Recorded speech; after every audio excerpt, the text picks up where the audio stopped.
What's up, guys? It is Zach with the Gamer Kit coming to you with another episode of our weekly podcast. This week we are joined with Trevor below me. He was unable to attend last week, but that's fine because we got him on. And you'll remember my other two compatriots from last time. If you guys want to say hey. Hey, I'm Layla. Hey everyone, it's Matt. How's it going? Yep. What's up, guys? New guy here, Trevor. Glad to be here. Yes. So we'll just get started. What's everybody been doing? How's life? What y'all been playing? So I played Undertale for the first time on my PC, and it was crazy. And a lot of people told me, like, before I even got the game, they were like, don't ask about it. Just go in with your mind open. And I did, and I was like, what is going on right now? Like, just this flower just is all sweet in the beginning, and then it's like, you idiot, like all like demonic, and I was like, what is happening right now? Like that's how it started. Yeah. No, that's crazy. I've also never played, so I literally know nothing. I just know about Sans, because memes and stuff. Yeah, I was gonna say I know of Sans and Papyrus, but that's it. I've never actually played the game. Yeah. A lot of people are like, you have to, but I just haven't played it. Yeah. The indie games, thanks for Nintendo, started that, like for me, because I was like, oh, let me see what indie games, and then it was on there, and just that's like what happened. And there you go. That's like one of the biggest ones. So just grab it while you can. Yeah, exactly. Yeah. In terms of what I've been playing, obviously, I was talking a lot about Ratchet and Clank, and obviously I've been continuing that series. In the last week, I beat Tools of Destruction and Quest for Booty, so now I'm on Ratchet and Clank. Quest for what? Quest for booty. Okay. A lot of the Ratchet and Clank names all have like that kind of like weird double meaning to them. So the one that I'm on now is A Crack in Time. Why are they all like weird sounding? Because Insomniac is probably run by 12-year-olds, I guess. Yeah. I don't know. But that, I've been playing that, and also because my brother and I really enjoyed It Takes Two, which I was talking about last week. He recently was able to pick up A Way Out, so we have been playing that because I missed out on that when it came out. And that's been pretty interesting so far. Still kind of early in the game, but I've been having a lot of fun with it, and so is he. Co-op games like that can be really chaotic, so that's always fun. That's good. Yeah, I mean, I'm kind of the Xbox guy over here. I'm kind of don't really. I mean, in regards to PC, I used to play WoW. I used to play World of Warcraft, so I kind of know what PC games are all about in a way. But Xbox has obviously been like my first love. I still have the Xbox One, so I mean, I've just been sticking to the essential Xbox One games. Warzone, 2K, Madden, etc. Just more mainstream stuff. You guys seem like you really have like a cult like kind of following with these games you guys are playing, because I have never heard of them. A cult mentality, yes. I can say yes. Do you have Game Pass though, Trevor? Yeah. Dude, I love Game Pass. I love that thing, dude. It is awesome. Because I'm not really a big campaign guy. I love multiplayer. I love like the idea of playing another player. Like I don't really like I don't get any like satisfaction off like beating a CPU. I like beating I just like a competitive thing, I guess.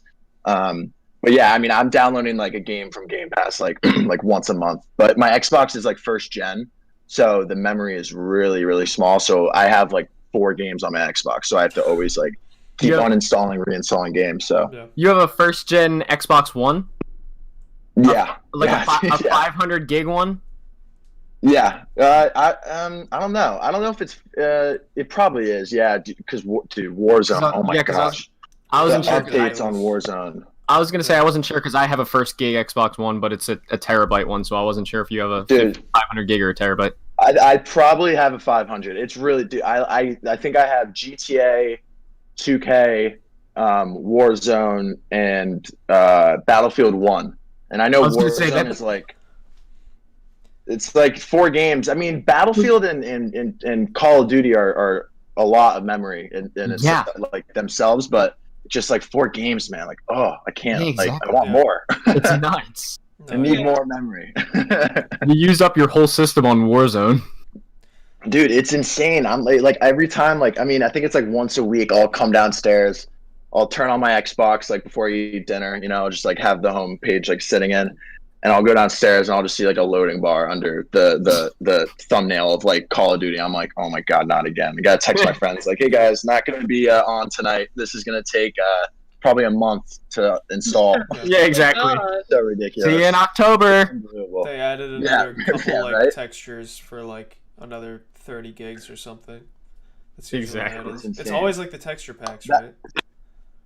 Yeah, that and like gun, they like nerf guns or like boost guns, like certain stuff like that. Because like so many people like will just take advantage of like what's good and what's bad. Like they'll just the like meta stuff. Yeah.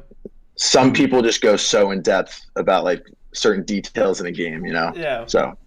But what's it's crazy. You mentioned you used to play World of Warcraft. World of Warcraft. Did you I played that too. That was like one of my first PC games. That's what's up, dude. That was my first. That was my first like first video love. game.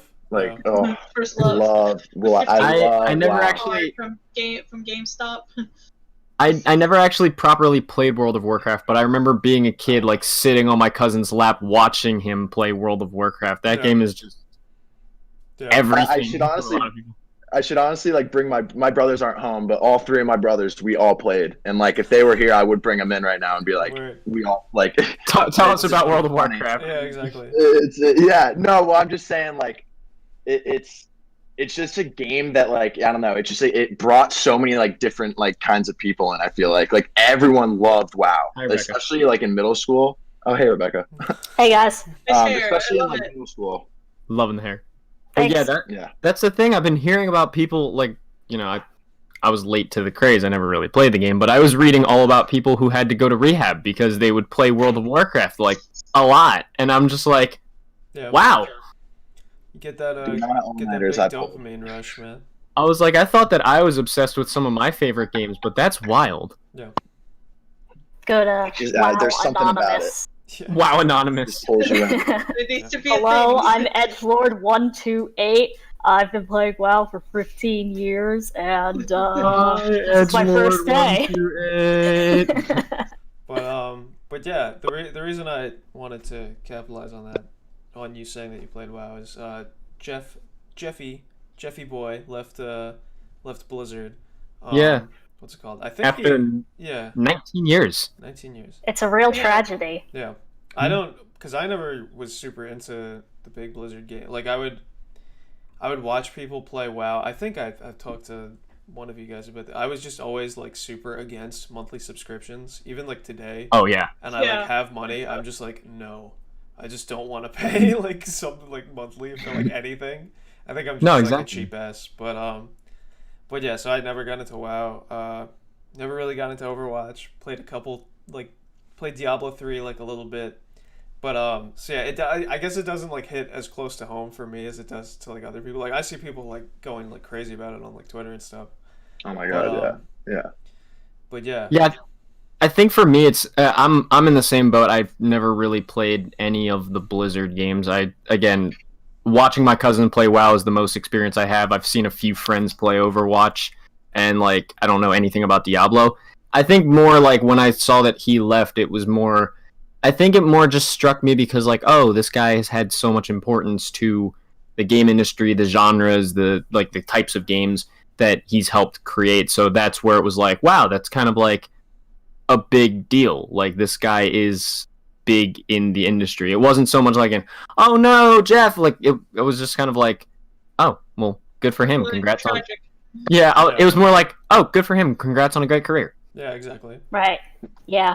Now is he retiring or is he? Oh, sorry, Rebecca. No, I was just gonna say I played a lot of Overwatch, especially in the beginning. So there were times when I was like, yes, time for another playing with Jeff or whatever. When he would like talk about the updates or the heroes they were adding. So it was a little sad for me personally. Yeah. No, yeah, absolutely. Sorry, Trevor, you were gonna say?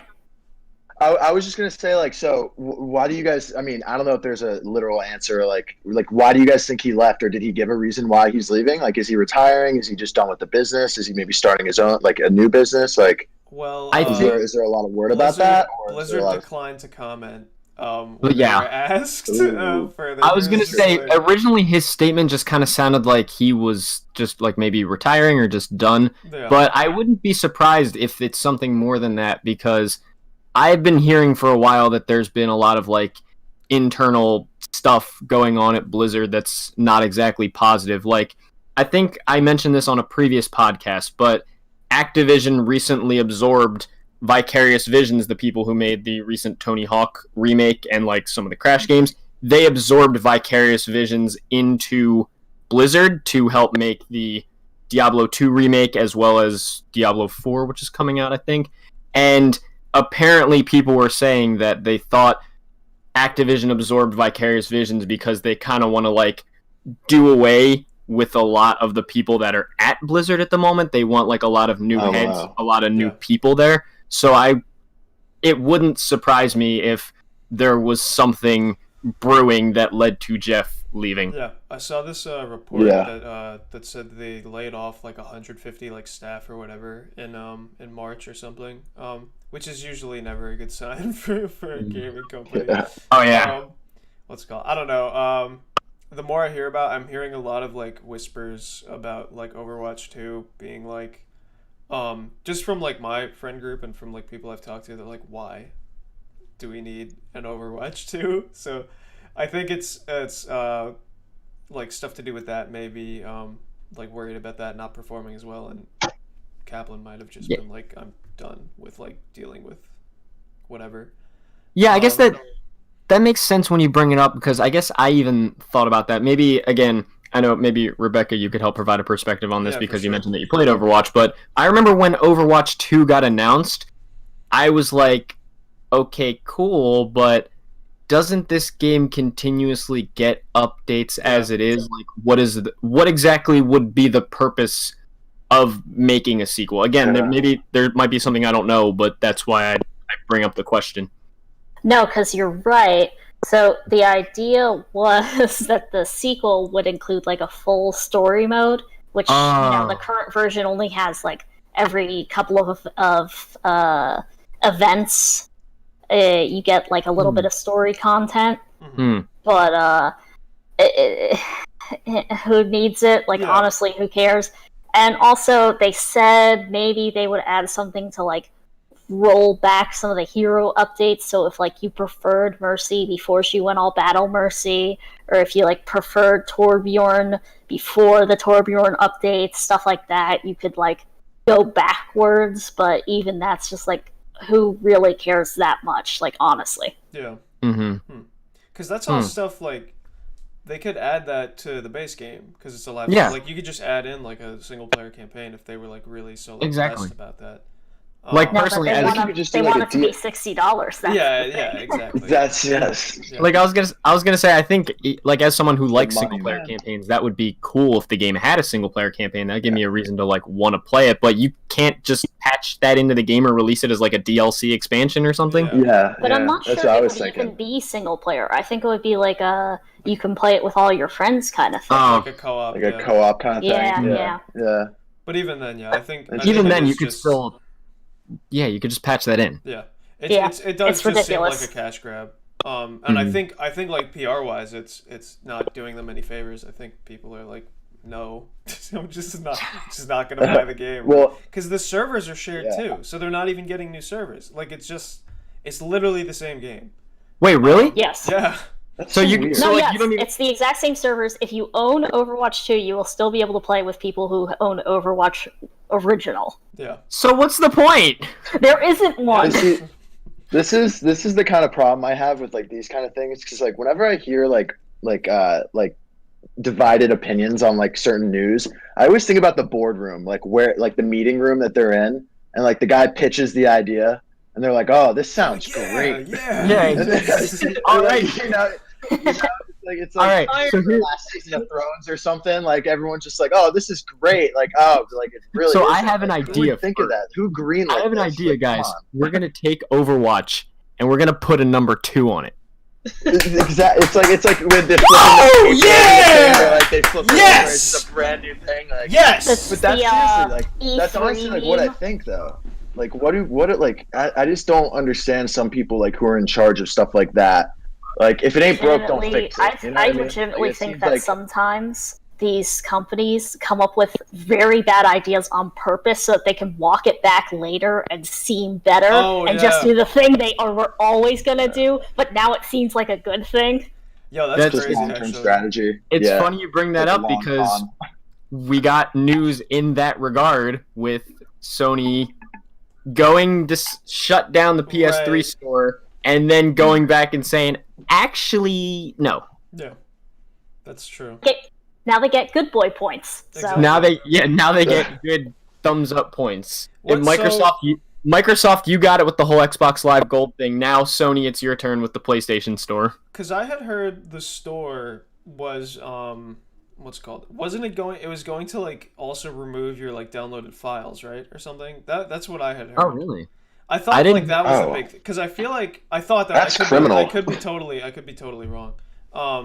I mean, But legally they can do that. Yeah, Yeah, that's digital games in a nutshell. but I was like, I mean, because like, if it didn't do that, I'm like, who really uses the PS3 store anymore? Regardless, like, Yeah. it's just That's like, what I was thinking.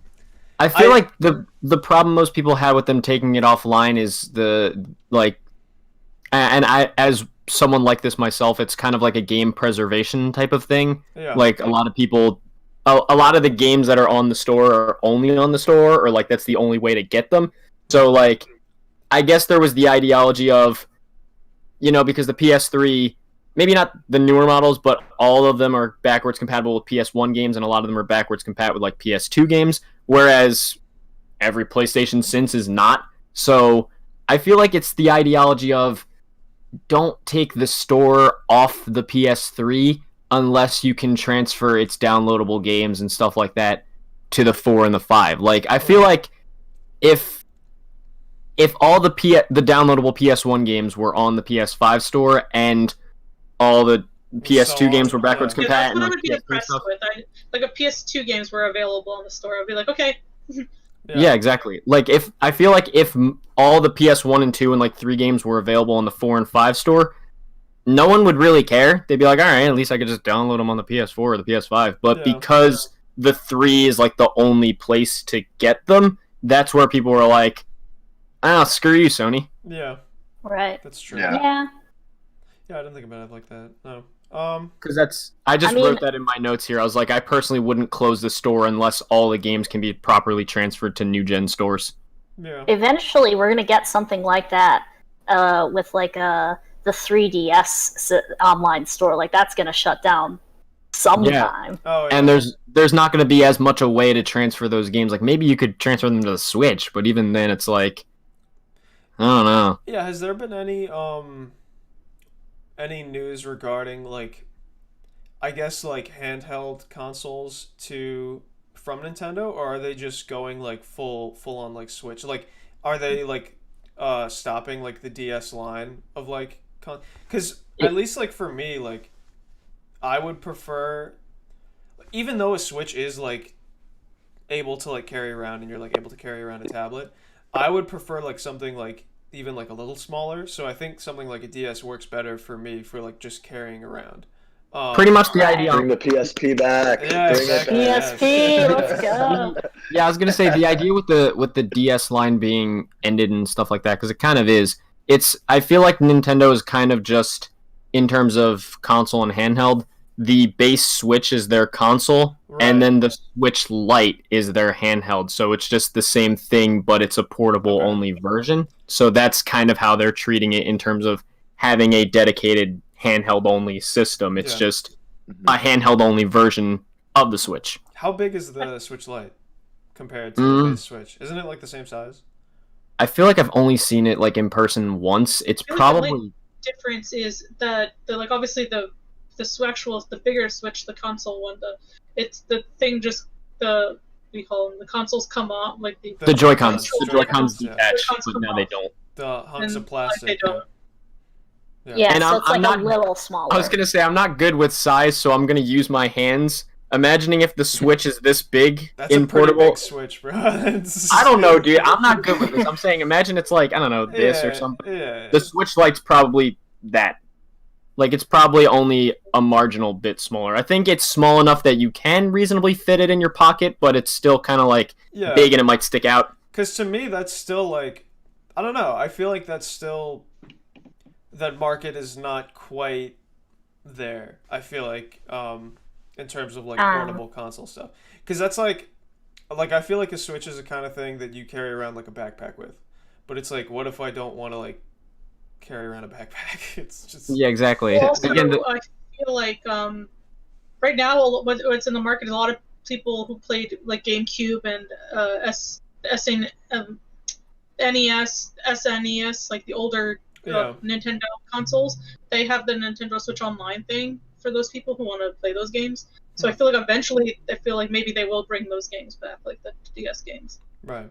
Oh yeah, that's true. They could put them either there or just like put them on the store somehow. Because the Switch does have like handheld quality games to it. Because like good or bad, just like as examples that I'm thinking of, like Zelda: Link's Awakening. That remake was awesome, but it is kind of just a handheld game that you can play in console form. Same thing with like new Fire Emblem and the new Pokemon games. They're still handheld games at heart. You could just play them on a console. So they could bring 3DS games over.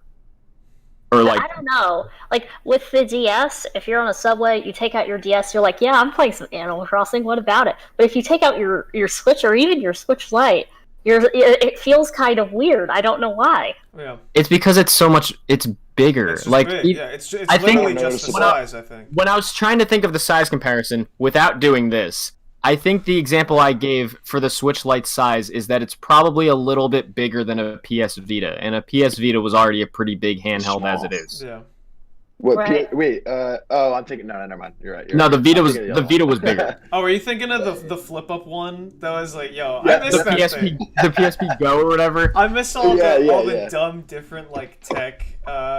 I think we were talking about. I think Matt, I was talking to you with it, how like the 2000s had all like the individual tech things that you needed for like each function. Like you'd have to have like your laptop, then you'd have to have the disc with the antenna on it just to like connect to the internet, and like all kinds of like other like third-party accessories. That was the days, because that's how people knew like they were like this guy or this gal or like this were like whatever. They're like this person knows what they're doing. Yeah, they're like a techie. Like they know what's like you know what you're doing. Exactly. This person's smart. Look at you have a gear. big giant drive. You have a laptop. You have a PSP Go. I don't even know what that is, but you're a techie. Exactly. You have your own GeoCities site. You have a GeoCities site. Let's go GeoCities. But what's it called? I guess we were talking about PlayStation a little bit. They're doing the exclusively publishing multiplayer game.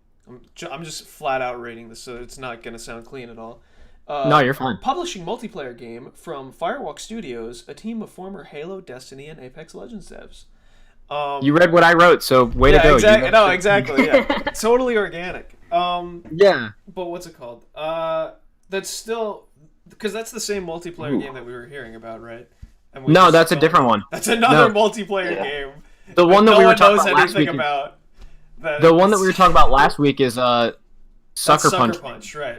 Okay. So like Ghost of Tsushima or whatever. This is like brand new kind of game. Yeah, it's like it's a new dev team made up of like those devs. Yeah, since it mentions Halo, Destiny, and Apex, it's probably going to be a shooter of some kind.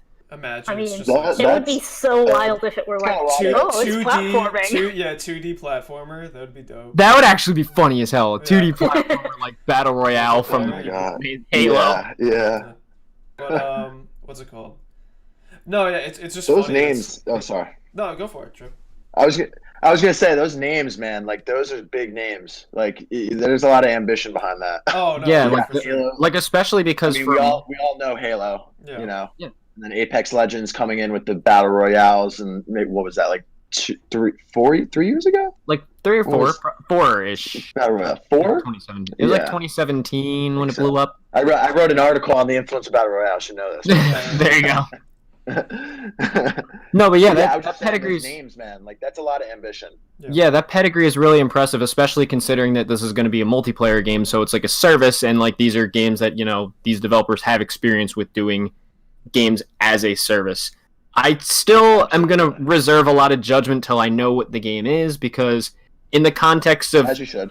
yeah, of course, because in the context of Sony multiplayer games, this could be something crazy good, or it could be Destruction All Stars. Well, Yeah, like too many chefs in the kitchen kind of thing, or maybe Yeah. something like that, Yeah. Yeah. I could totally see that. I would say I would not be surprised if it were just like fine. Yeah, That's what like, I would think. I think just it's fine. fine. For all we know, it could just be a fine game that just kind of blends in with the market, but does its thing, has its niche. Yeah.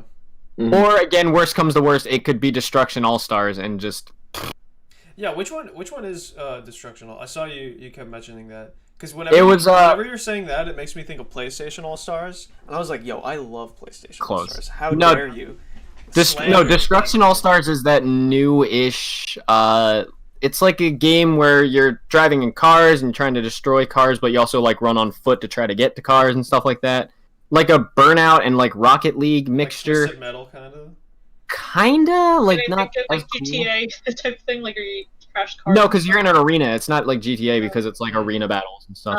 Okay. It's like it was a cool concept, and when I first played it, I was like, "Wow, this is fun." But then, it became one of those games where there's nothing to do. Yeah. Like there's so little content, so few modes, and like I remember we were gonna do a live stream of it for the Gamer Kit because like Tom was like, "Oh, we should do a live stream because it's like a new game. People are talking about it." I was like, "No," because literally all the best modes in the game are locked out of like the online multiplayer. You can only play like online in certain modes, and like the modes that you could play with friends are like the least fun ones.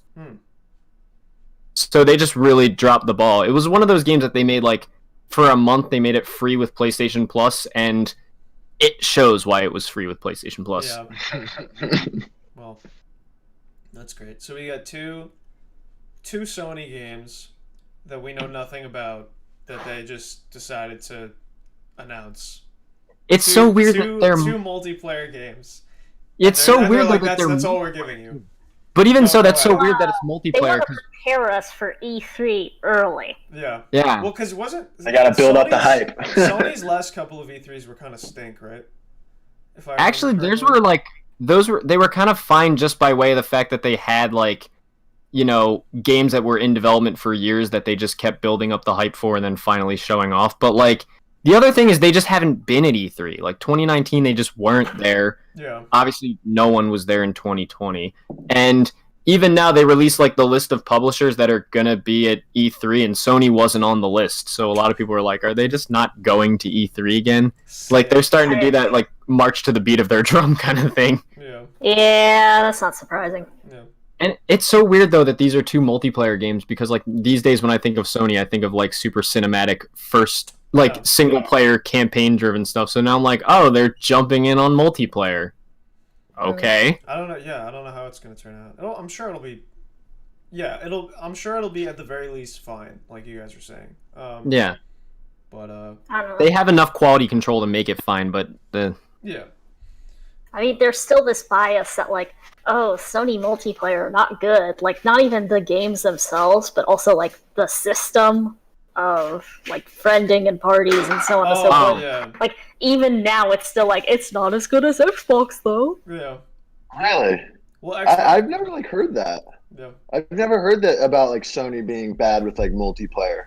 Like I've never thought of that. Yeah. the most I heard no, with 'cause, them like, being bad with multiplayer is that they were really, really like hard against crossplay for a while. Yeah. Like they were the reason crossplay was not able to happen for a while. Yeah. So, anti-crossplay. Yeah, that's true. I was like, what? That stuff is so ridiculous. Yeah. I was like, what are you? Are No, you but kidding? I was just. Oh, sorry. No, go ahead. Yeah, go ahead. I cut you off.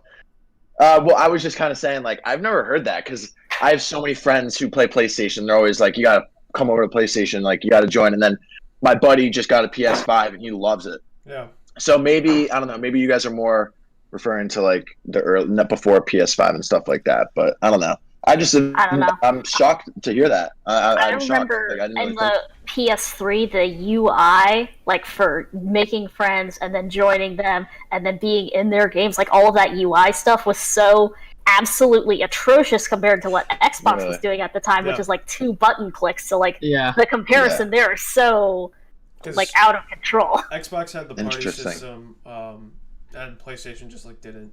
So you Yeah. had to. I don't know. I guess Come on, I don't even that or remember. whatever, I, like- I had a PS3 and I don't even remember. It was. I Was it? It was I kind of have- like Steam's, right? Where you have to like I was gonna say, navigate I have- to a menu and like go like a down menu and then like join through that or something. I don't even remember how the party system works. I have both my 360 and PS3 next to me, which in 2007 would be sacrilege. Yeah. But yeah, I remember there was a point where I forgot the PS3 even had like voice chat because like it's so hardly like did much with its online stuff. Where Xbox was like going ham, like they were making like services, but like services in a good way, like with the party system, the joining games. Like I remember playing 360 back in the day, and I could just like whoop, join. But like PlayStation, Yeah. I was like, can you even invite people to a game? Like, can you even chat with people? Or like I just remember being like, how does this work? Yeah. I feel like Yeah. Xbox That's was so the weird. first- Oh, sorry. I feel like Go Xbox ahead, was the go ahead. first was the first like headphones like talk with friends system, like the Xbox 360, right? Yeah. That was the first. I thought it was Xbox One or Xbox 360, but I remember that was the hype for it was the microphones. Yeah. You get Yeah, your, because being able it came with a headset too. yeah, you get your Yeah. Turtle Yeah. Beaches. You get Yeah. your Turtle Beaches from Yep, Modern you're Warfare right. 2, and you were set. You could hear. Yeah, Black Ops. Probably the worst headset ever, though. Yeah. What it came with. It's so bad. Yeah. The little stretchy thing. Oh my Yeah. god, it was like this Even thing. the garbage one they send you with the Xbox now is still better than those Turtle Yeah. Beaches. Yeah. Really? Oh my god. That's funny. No, Is it it's actually? even those are better. That's so freaking funny because I've never really used the Xbox headphones in a while, so I didn't know if they were better or worse. Yeah. That's so funny though. But shifting to other games, we got some new like game news, like not just like announcing multiplayer game and just being like whatever. What's it called? They're remaking KOTOR, which is godlike. That game is astoundingly good, and it actually, because I remember, I don't know if you guys follow KOTOR that much, but there was this mod that was coming out called like Aperion that was going to essentially do the same thing as like a remake to KOTOR, and they got shut down by like EA or whatever like the parent company was, and people were mad, and I was mad. Because usually when that kind of shit happens, it's just some like asshole publisher, like slamming down on that kind of thing just because they want the IP, and then they do nothing with it, and they're just like, no, you just can't have it, and it's like, oh, sick, okay, but at least they're like actually making That sounds like Nintendo whenever people make fan games. yeah, exactly, yeah. Wait, but it's Asper remaking it, not BioWare themselves, Yes, right? Yeah, it's it's Asper. a Which spot. they have Is weird. it Asper or is it Aspire? I thought it was always Aspire. might I don't know. I say No, it's Asper. I've Aspire, heard yeah. both. Yeah. I don't know. I guess it doesn't matter. I It's not that. I don't know. but Yeah, I looked into that, and again, I'm not really a Star Wars person, so obviously I never got to play Knights of the Old Republic. I know it's like the most beloved and most like the greatest Star Wars game ever and one of the greatest games ever. Zach obviously loves it. No, it's really And good. I kind of, even though they don't have experience making new Star Wars games, I know Aspire, Aspirin, like they have, in the last few years, they've been doing a lot of ports of older Star Wars games to newer platforms. Like they've been porting like Republic Commando and like I think Yeah, Star Wars Racer and like games like that. I So saw their pedigree. There was Jedi Knight 2, like the Outcast Jedi one. Academy, I think. Yeah. Yeah. And then Borderlands 2 was on there So- as well. So it's Okay. okay. Like, I think that's why I kind of like have some hope because even though they don't have experience with like a new proper Star Wars game, Yeah. the fact that they've been doing so many Star Wars ports tells me that like they care about the license, they understand it. You know, wanting to port games like Jedi Knight and Star Wars Racer and Republic Commando tells me that they care about Star Wars and like preserving the Star Wars legacy and the IP and stuff like that. So I feel like they could probably do something pretty well with remaking KOTOR. Yeah. Plus, if a lot of people get this new KOTOR and a lot of new people play it, maybe another KOTOR game, maybe. Yeah, KOTOR 3, the fabled KOTOR 3 will come out. Maybe. I mean, it would have to wait until the next Dragon Age, which is, of course, never coming out. Like, that's just not happening. I thought you were gonna go the different angle. I thought you were gonna be like, oh, like KOTOR like movie. I was like, yes, please, Old Republic. I thought they had confirmed that, but I was thinking wrong. They're doing a Rogue Squadron movie. Lame. I don't want to see. Like, I'll be straight up. I don't give a shit about that at all. Like, I feel like that's what at least I'll just speak for myself. I don't want to speak for every Star Wars fan, but when I feel like what you say right now. Yeah, exactly. I gotta be careful. I feel like the biggest thing for me is, or not the biggest thing. Obviously, I want like a decent story, but one of the big things that makes Star Wars awesome is people with laser swords doing like magic shit and just like fighting. And I feel like that's something that is just fundamentally not understood at whatever like Disney Story Group is, or like whatever the deal is.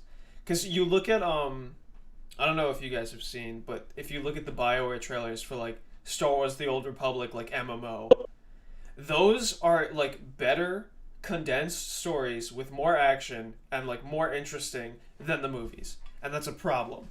When an MMO is making better Star Wars and an MMO's trailer is making better Star Wars content than like the main like movie lines. To be fair, Mass Effect 1 is also better Star Wars content than the actual movie. Star Wars, yeah. Damn. Exactly, yeah. That's gonna get you some heat. Like, that's gonna get you some heat for saying that. I'm like, come at me, I'm right and I know it. Yeah, exactly. I was gonna say, as someone that doesn't know Star Wars, I'm like, oh, I guess I'm just here for the hot take of that. I'm like, I've never played Mass Effect, I don't know Star Wars, but that's a hot take, and I'm here for it. You could just tell, yeah, right off the bat. No, that's funny though.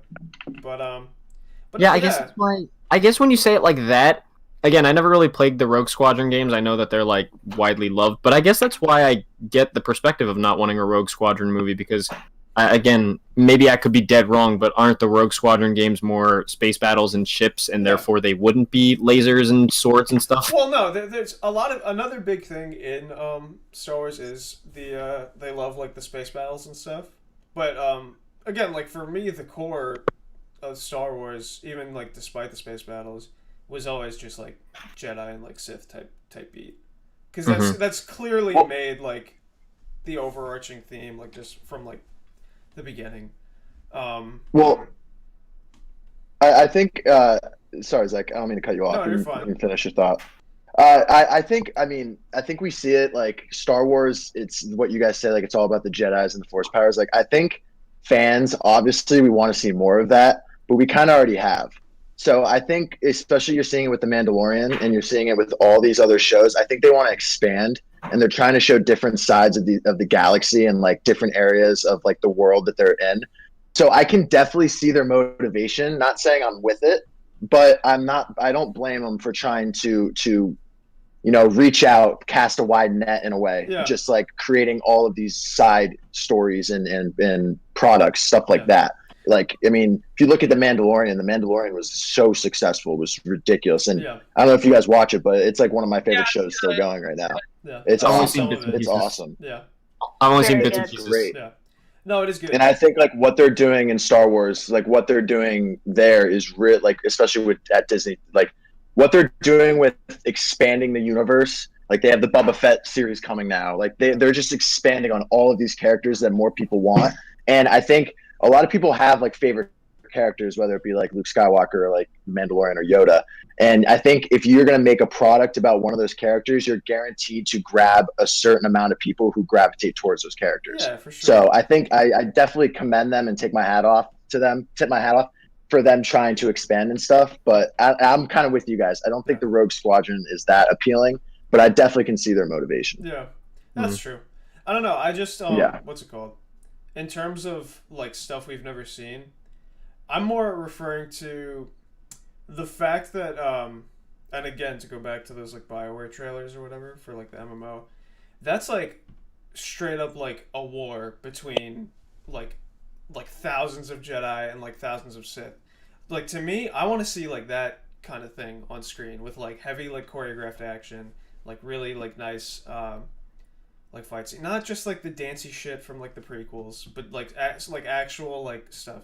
Because even then, like the sequels had some, like the most recent films had some like lightsaber combat, but that's it looks like they're swinging around like bats, and that's just not like no. The choreography is not. It's just it's just. Especially in Last Jedi, like that throne. Oh my gosh, I don't know. If when they're like waiting around, they're like, I gotta wait my turn before I can like jump in. That video. Tell me you've seen that. The stuntman react stuff. Yeah. No, they tear it apart. Yeah. When I watched that, I was like, God, this is terrible. Yeah. No, it's really. Oh my God, they're so bad. How could they be? How could Disney have spent so much money on this property and then make it so bad? It's inexplicable. Disney does. I think it has to do with the people running it. I think you see it with Mandalorian, Favreau, and Feige. I think those guys really know what the hell they're doing. Yeah. Wait, Feige, like, you can see Feige does Mandalorian? No, it's Oh no, I'm sorry, Filoni, not Feige. I was gonna say if Feige did Mandalorian, no. dude, that guy. He's dipping into a lot of things, yeah. Well, no, like Jon Favreau. I mean, obviously you got Iron Man, but his body of work speaks for itself, and Chef. it's just Lucas isn't there anymore. Even so, like, I was gonna say when you said Favreau, Abrams, but like when you said Favreau, he's just like the only one that's even done like a live action Disney remake that's actually good. Jungle Book. Yeah, that's a good point. Yeah, I like the Jungle Book. Like he knows what he's doing. You got to have people who know what they're doing at the helm, and they know the product. So yeah, I mean, granted, he did do the Lion King. Did he do Lion King or did someone else? The live action Lion King was like I'm a huge Lion King fan. I was so pissed. Like sorry, yeah, I heard it was trash. It was like, this is terrible. This is an insult. I didn't even want to see the movie because I love Lion King. It's like one of my favorites. I love the Disney movies a ton. I'm a huge animated movie guy. I love Disney movies. Lion King's one of my favorites. I saw that he was doing Lion King and got excited. I saw that like Donald Glover and Beyonce were in it. I got excited. I saw the trailers leading up to release. I thought it looked like a Nat Geo documentary. That my thing is I saw a lot of the reviews that were like, "Oh, the visuals are so state of the art." And I'm like, I kind of don't care because they're so expressionless. Like when you take out the expressions, you take out what made the original special, and I'm like, I don't want to see that. I don't see like how they can see the costumes of the Broadway version and have those costumes and know how they work and be like, we're still going to do this nonsense CGI stuff. Right? Like, why? Why would you make that decision? The imagery of them staring at the costumes like this, staring for like a good 10 minutes, and then just being like, no. Yeah, exactly. But no, I was never super into Lion King, but I heard very mixed things. And even then, like, I just, like, you just make the connection. It's like, okay, like, I want, you want to make a movie relatable for people, and Lion King is a kid's movie, so it needs to be relatable to kids. So why would you remove every aspect that makes these animals like human, like, which is so much easier, I guess, to convey in like cartoon form when they can have like expressions and like be expressive and like do all these other things? Why would you get rid of that? Like, who was this movie for? I guess would be the It was like I said, it was for Nat Geo. Yeah. No, it's for like 30 plus Disney adults. You know, that go to Disney every 6 months. Yeah, people. they propose to their significant other at Disney. That's like their thing. I never got that myself. Yeah. Yeah, I was gonna say I love Disney, but when I saw that, I was just like, yeah.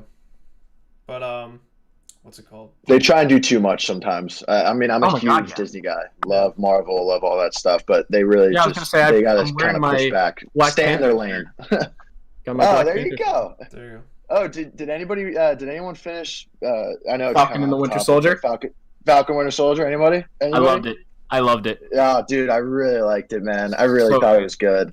So good. I'm really excited the direction they're taking. Yeah, what they're doing and everything. Like, yeah. I'm really excited for the What If series that's going to be coming down the pipe soon. I've been hearing a lot about the What yeah. If series. That sounds awesome. Yeah, I'm just pumped for like. I just can't wait for James Gunn's Guardians of the Galaxy, and I can't wait for Right. Thor. That's true. Or Black Widow too. Oh, Like I was gonna can't say, wait for I'm Black Widow. not like the biggest, most gigantic Marvel guy. Like I don't know everything about the comics, but I enjoy the movies and I enjoy the shows when I watch them. And like Yeah. Falcon and Winter Soldier, like was just, I was like, this show is awesome, and I'm like, I was like, I can't wait for Loki. I can't wait for the movies. I could see them doing a season 2 of Falcon and Winter Soldier, and I'd be here for it. yeah. If you guys have a chance, if like a big Marvel movie ever comes out and you want a true, authentic theater experience, go to a midnight premiere. I went to the midnight premiere for Infinity War, and it was the best theater experience I've ever had. It was unbelievable. It was so, oh my gosh, I wouldn't trade it for anything else. I have a question, It because was I awesome. don't know anybody else who actually went to the midnight premiere. When you went, did you get like a little paper asking you how you felt about the movie? No, I got a poster. Wow. I got a poster. Wait, hold on. Oh, you have a I think poster. I have it right here. Yep, this is right here. Oh, that's dope. Dude, actually. I would still love to have that in my room. Hell yeah. Yep. That's dope. Right next to my Daredevil guy. There you go. Oh, that's dope. Daredevil's great Nice. too. I love Daredevil. Yeah, Wow. I I was miss gonna that say, show I every day. Save it. I was gonna say I've Save never been Daredevil. to a Bring midnight it back. for. I've never been to a midnight for a movie, but I did go opening night to Endgame, and that was nuts. Yeah, me too. I went. That Every- was so wild. Every 10 minutes, screaming. Every 10 minutes, screaming. It was clapping. People were crying. Like it was. Yeah. Yeah. I was like, that is the craziest theater experience I've It's ever crazy. had. They got to start putting subtitles, I think, for those premieres, because like there were times where I was kind of getting annoyed. I was like, "Shut up!" I was like, "I can't hear." Yeah, right? I can't hear I what the was like- Hulk is I was saying. like, "This is Be a big." quiet. I'm like, "This is a big thing." Like, I'm like, "Come on!" This is They're about to say dialogue. something It's like, funny or let's tear it apart. meaningful, and I can't hear because everyone's Yeah. screaming because Tom Holland showed up Exactly. on screen. Yeah. That's funny. But yeah, But those movies definitely bring a good experience, especially in theaters. Yeah, absolutely. Yeah. So what about moving to? What about Mortal Kombat? You said you wanted Trevor. that's true. Oh yeah, well I watched it last night. I mean, I'm not like a huge Mortal Kombat fan. I played the games like just randomly sometimes, but I could definitely see how like obviously they tried to adapt the video game to the movie, like really, like they really tried to do it, and I thought they did it really well. You could definitely tell, even if you haven't played Mortal Kombat, you'll know some things that are from the video game, like the sayings they have. Like there's a part where like this guy, he has like it's like Scorpion, and he has like throws a thing, and he's like, "Get over here," and like that's one of the things he says in the game and stuff. So like I thought it got bad ratings, not gonna lie, but I think it's like a lot of these reviews, man, like they just don't know the kind of movie that they want to be. Like I say the same thing about like Godzilla Kong. Like there's some bad reviews about that, but I was like, like it's not supposed to be like a movie about a story. It's just more of like a popcorn thriller experience, Yeah. and that's what Mortal Kombat is. It has the gore. Like there's really bloody, and like that's what the video game is. Yeah. They're really just trying to put a video game live action. I was And gonna thought they say, did that well. yeah, I was gonna say. First off, we actually got a comment in the chat from Wayside Gaming, who's actually my good friend. He said midnight showings are always amazing. So you got someone who agrees. Yeah, And, dude, they're great. But yeah, I was gonna say I know some of the reviews for Mortal Kombat were mixed, but like I Yeah. did hear a lot of them, like a lot of the critics and like the Rotten Tomatoes consensus were saying that this is the kind of movie that fans of the franchise are going to like.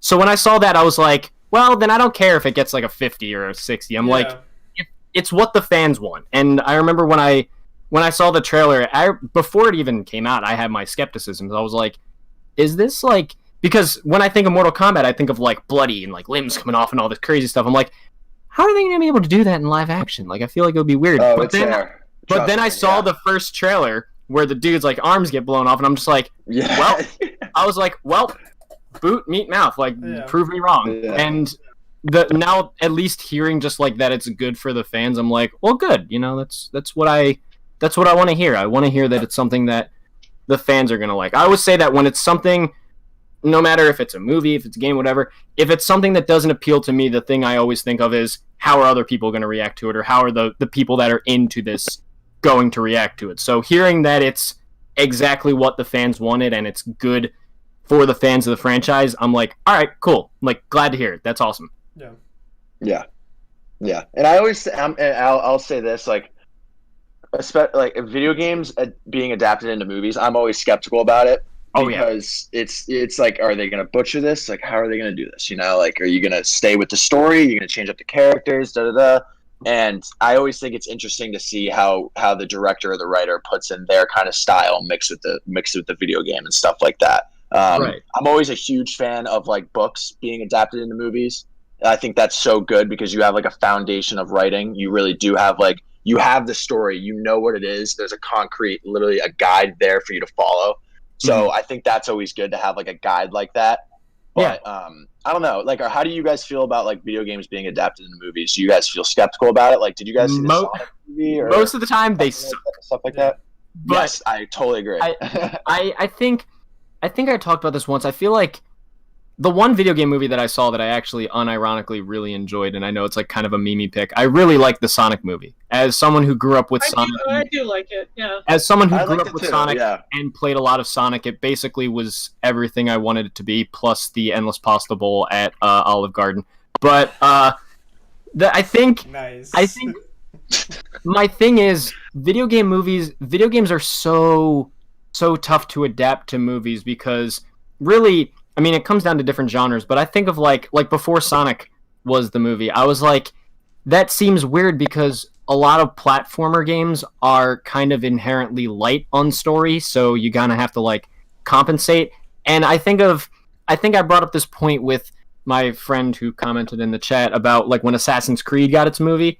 I feel like doing like an open world game to a movie is also like a tough process because you guys probably know this if you've played open world games, but open world games are games that you play at a specific pace. There are some people that want to play it at a slow pace to enjoy the world and enjoy everything it has to offer. Some people just like to go through it and play the main game. So with a movie, you kind of have to find the right balance, but it's really hard because, again, these are two completely opposite ends of the spectrum. And, I mean, there are probably plenty of other reasons why video game movies tend to not work, but, like, those are two that come to my mind. Yeah. I mean, my thing has always been, I don't know why books and video games and so on and so forth are always adapted to movies when it's always seemed to me that TV is the way better option because you got a 60-hour game and you're trying to make it a 2-hour movie and it doesn't make sense. Like, it's not sensible at all. Profusely because that's 100%. I so agree.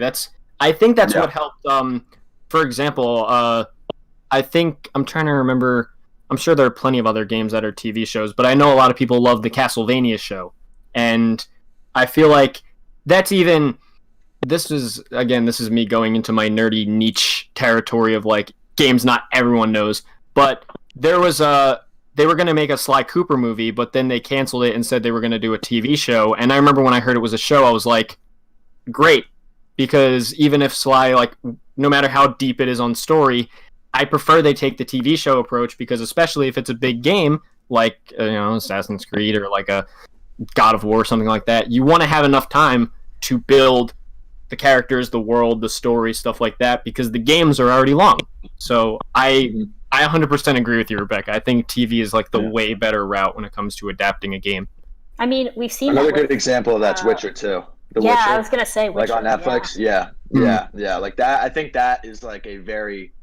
I mean, I keep saying the word, but like that's a guide on how you should adapt a movie into a show or a game into a show. Like that really grabbed what the game was offering and like put that on the screen.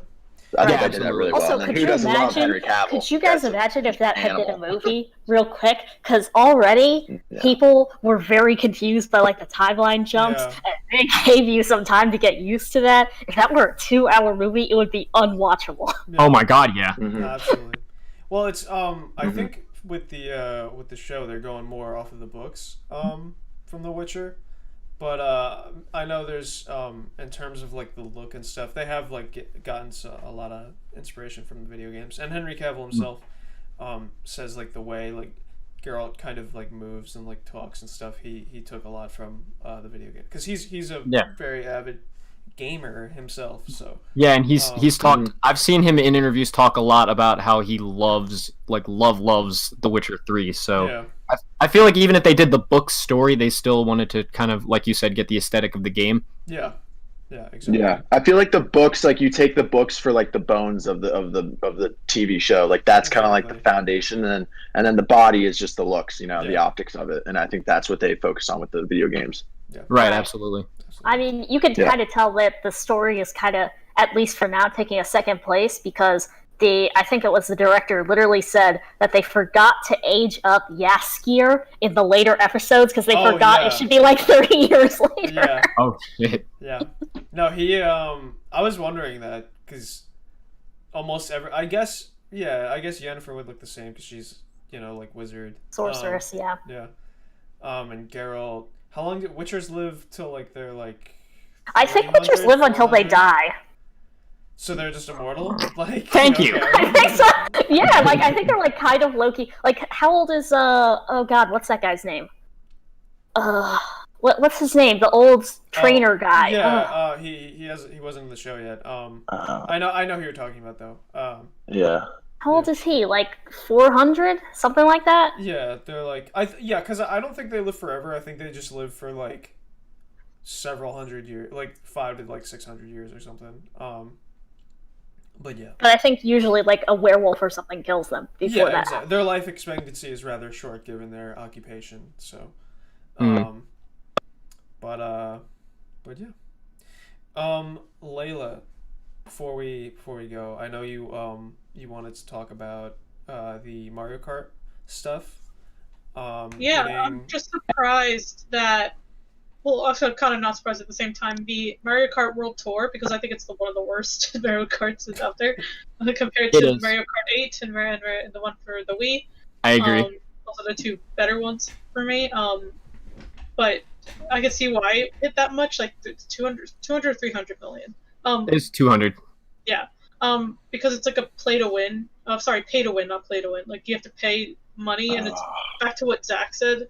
Zach said he hates like he has to pay for every month. Monthly subscriptions, yes. The way, like that's. Do you think it's because of the microtransactions to be able to play with that game, or do you think people actually like that game?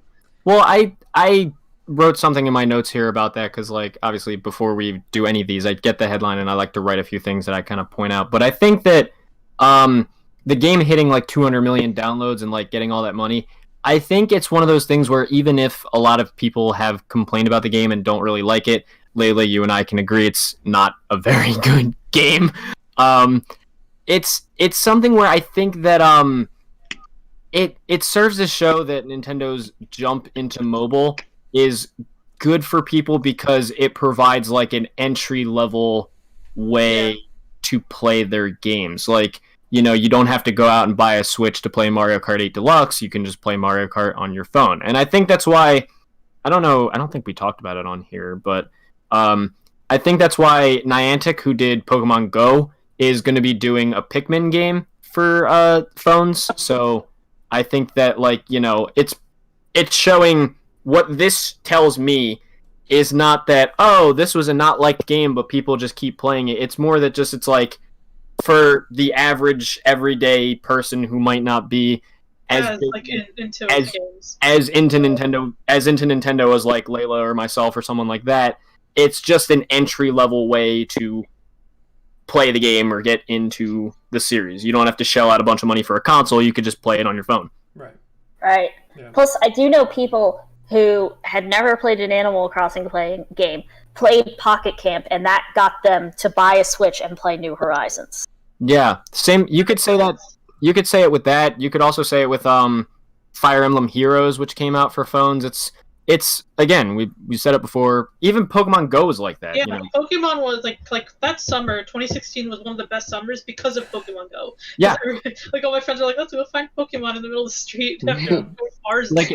It's just like doing these mobile games is just the perfect like tried and true formula to creating something entry level for like the casual gamer, for the casual gamer or the person who doesn't play enough to actually like say, I could play Mario Kart and I don't have to go pay $300 for a Switch. Exactly. Yeah. That's true.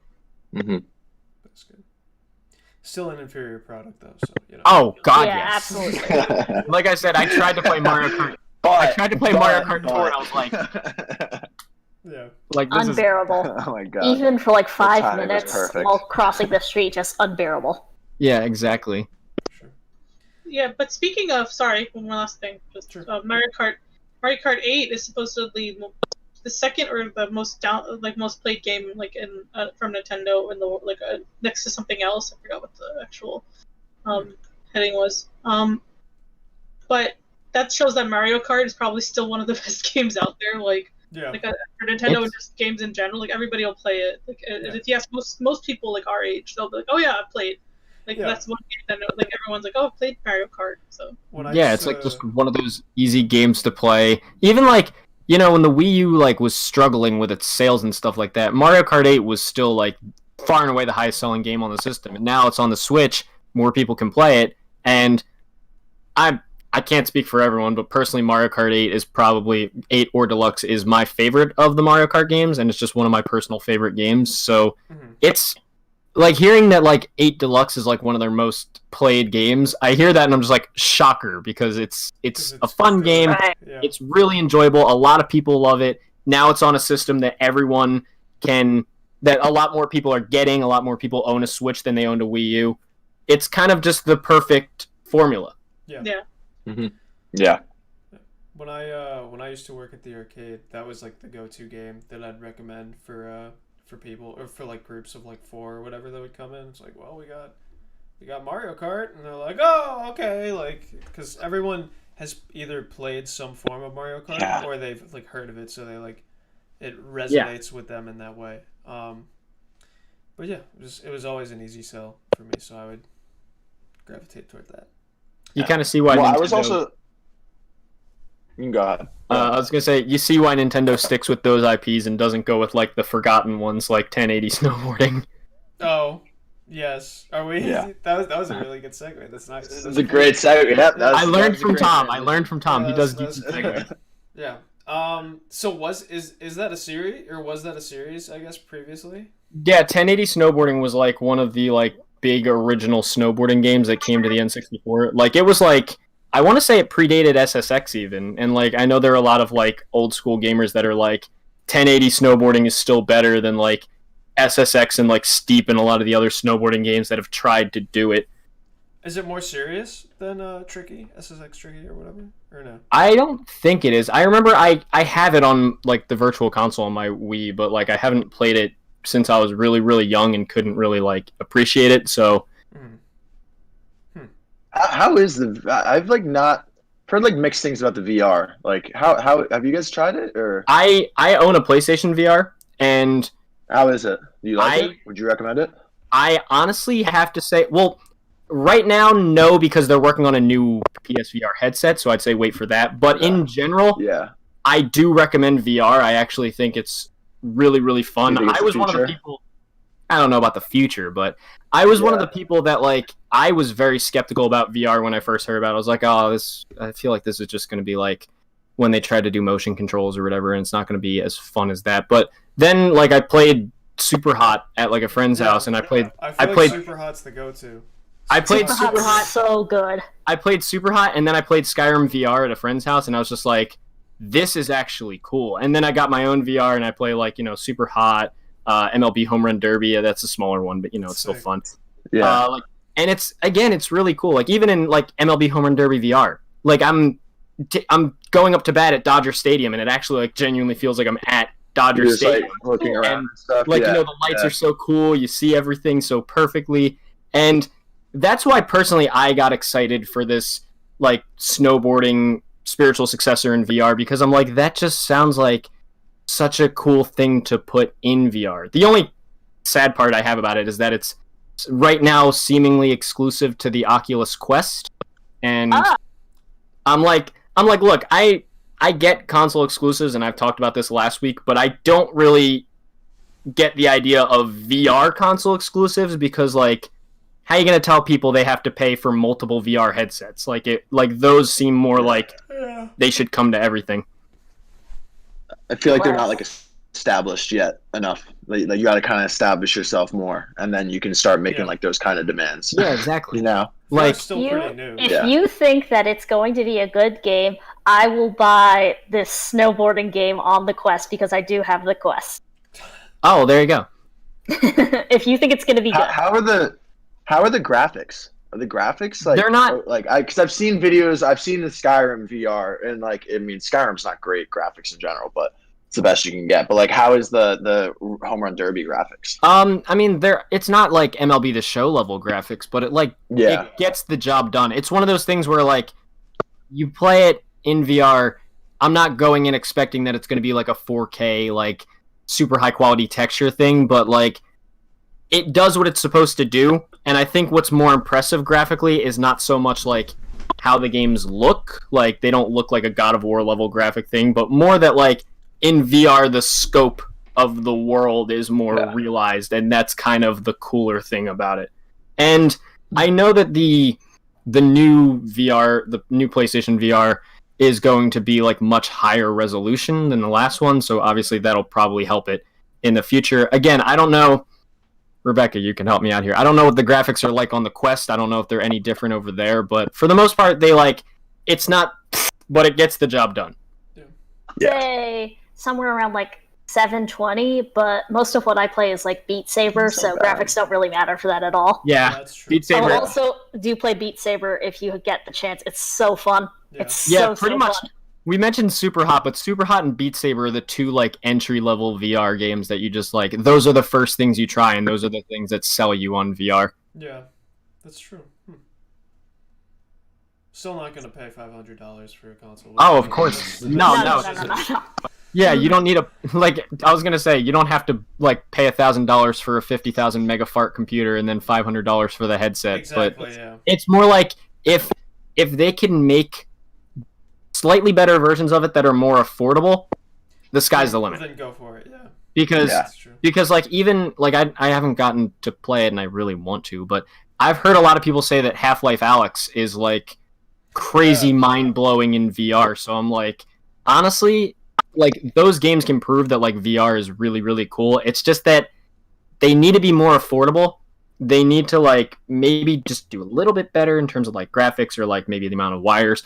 And again, even though I am here for console exclusive games and I get their purpose, I think VR console exclusives are just kind of silly because like I know people that are going to buy multiple consoles from multiple brands. Hi, how's it going? But I can't really say that I know a lot of people that would be like, yeah, I'm going to buy a PSVR and then an Oculus Quest and then an HTC Vive. You probably just would settle with one. Yeah. Because it's more of an accessory anyway. Yeah.